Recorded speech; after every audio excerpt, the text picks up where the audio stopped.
मस्साजोगचे सरपंच संतोष देशमुखांच्या हत्येच्या निषेधार्थ काल परभणीमध्ये सर्वपक्षीय मूक मोर्चा काढण्यात आला होता। तर आज सकल मराठा समाजानेही जनआक्रोश मोर्चाची हाक दिली आहे। पुणे आणि मुंबईमध्ये हा मोर्चा निघणार आहे। पुण्यातील लाल महाल ते जिल्हाधिकारी कार्यालयापर्यंत मोर्चा काढला जाईल। या मोर्चाला मनोज जरांगे, संभाजीराजे छत्रपती, आमदार सुरेश धस, खासदार बजरंग सोनावणे, माजी मुख्यमंत्री पृथ्वीराज चव्हाण, आमदार रोहित पवार यांच्यासह अनेक जण उपस्थित राहतील। तर मुंबईतील गिरगावमध्ये संध्याकाळी 5 वाजता या मोर्चाला सुरुवात होणार आहे।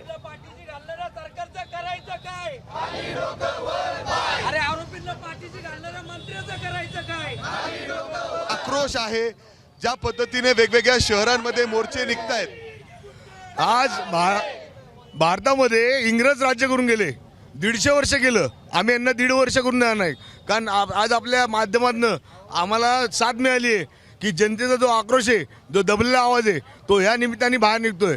आम्ही मोर्चाला नाव द्यायचं कारण ते जन आक्रोश म्हणजे सामान्य माणसाचा जो राग आहे, तो राग बाहेर निघण्यासाठी आम्ही मोर्चा आयोजन केलंय। म्हणणं आहे की ज्यांनी गुन्हा केलाय आणि जे आता अटक झालेले आहेत यांना फाशीची शिक्षाही झालीच पाहिजे, कारण का ही हत्या करण्याचा कुठला उद्देश आहे? निर्गुणपणे हत्या करणार तुम्ही, आणि तुम्ही पोलीस कुठल्या दबावाखाली वागतंय? आज हे सरकार महाराष्ट्र राज्य आहे का बिहार आहे?